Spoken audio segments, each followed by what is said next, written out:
Inflation has held steady at 3.2% in February. It's the highest reading in 4 months, but it's still well below the Reserve Bank's 4.5 midpoint target. During the month, inflation accelerated for food and non-alcoholic beverages. That's largely due to higher costs for unprocessed foods, fruits, nuts and vegetables.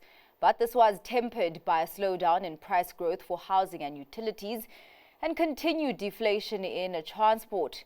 Meanwhile, core inflation, which strips out food, non-alcoholic beverages, fuel and energy, fell to 3.4%. This marks the lowest reading since December 2021. Retail sales surged 7% year-on-year in January. This outperforms market expectations and marks a strong start to the year. Most experts had predicted a slowdown after the December festive season. The main driver of the upswing was the general dealers category, which expanded 8.4%. Gains in the textiles, clothing, footwear and leather goods segment also supported the rise.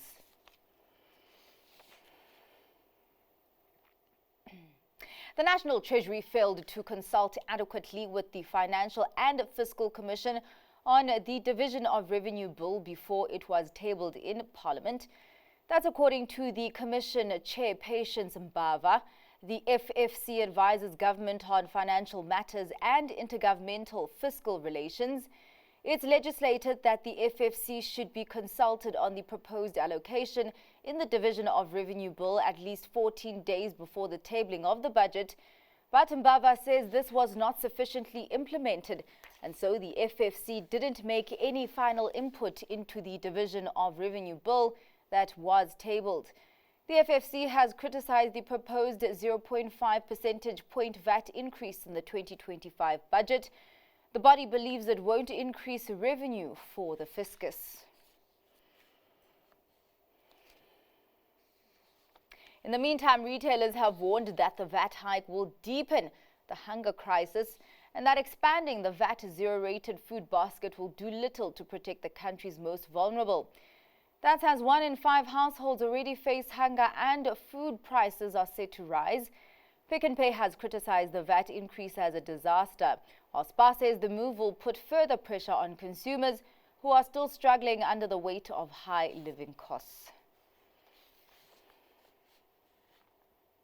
Treasury has acknowledged that lower-income households will feel the weight of the proposed 2025 budget. But speaking at a webinar, Treasury's acting head of tax and financial sector policy, Chris Axelson, stated that increasing VAT is necessary to cover rising public sector costs. He noted that the hike had now become a political issue and raised the concern that the best outcome may not come about due to the political games being played. But his hope is that the budget can be passed in the next 2 weeks. And state-owned airline SAA has implemented contingency measures to minimize the impact of planned industrial action by pilots. Workers are demanding higher wages and better conditions of employment. And to agitate for this, they've started work to rule industrial action. It's also known as a go slow, where employees do only the bare minimum in an effort to hamper operations and put pressure on an employer. CEO John Lamola says the carrier's focus will be on ensuring uninterrupted service while resolving the issue. This includes real-time updates on flight statuses.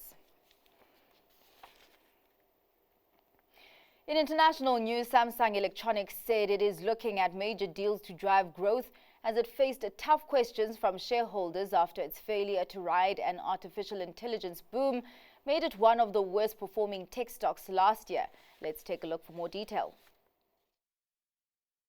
Samsung has been facing tough questions from investors over AI. It's posted weak earnings and seen a slump in share prices after falling behind rivals enjoying strong demand for chips in AI projects. At a Wednesday meeting, shareholders slammed management for poor performance of its stocks and called for ways to revive them. Samsung says it's now on the hunt for major deals to catch up. Co-CEO Han Jong-hee spoke to a room of investors. We will improve the foundation of existing businesses with ultra-gap technology leadership for another leap forward, and will continue new challenges in areas such as robot, mid-tech, and next-generation semiconductors to secure new growth engines in the future of the AI industry growth. In internal meetings, Samsung has acknowledged its lost ground. Semiconductors have been a particular pain point where Samsung lags rival SK Hynix in so-called high-bandwidth memory chips. Those are what Nvidia and others rely on for AI graphic processing units. Shares in Samsung tumbled by nearly a third last year and hit a 4-year low in November. Meanwhile, SK Hynix climbed 26%.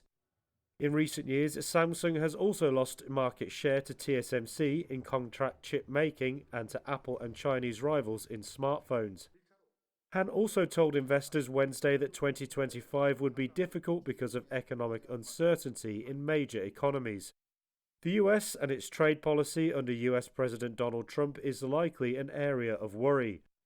Samsung is more vulnerable than its rivals if the US tightens high-end chip exports to China any further. China's become Samsung's most important market as firms there stockpile chips while anticipating US curbs. Han said the company could respond flexibly to Trump's tariffs and would look at options to invest in the US. And a robotics company from Switzerland has designed a robot to carry packages from the delivery truck to your doorstep using artificial intelligence. RIVR showcased the robot named Milo at NVIDIA's annual Software Developer Conference in San Jose, California. Here's more detail in this report. If you like to shop online, you might very well meet Milo on your doorstep in the near future. The four-legged robot was designed by a Swiss robotics company to carry your packages from the delivery truck to your door, easing the burden on delivery drivers.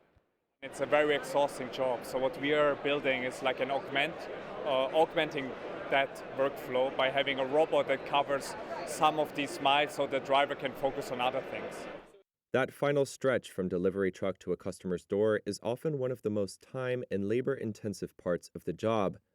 Marko Bialonic is the CEO and co-founder of River Robotics. They designed Milo to tackle that final stretch, known in the logistics industry as the last mile. In the meantime, the driver can either sort packages in the back, they can do parallel deliveries because a lot of these stops you have to go to multiple locations at once, or the driver can take a rest or chit-chat with the neighbors. Yeah. The robot uses AI technology to navigate obstacles in its path, and River recently showcased Milo at NVIDIA's annual Software Developer Conference in California. So we are building this with NVIDIA tools that we use. So we're collaborating already for many years, since 2018, with NVIDIA, building on top of simulation environments where we train for reinforcement learning how this robot reasons when it goes around the world. Milo is equipped with 4 legs that allow it to hop down from a truck to the ground, wheels that let it whiz down the sidewalk, and a crane-like arm on top that can hand parcels to customers.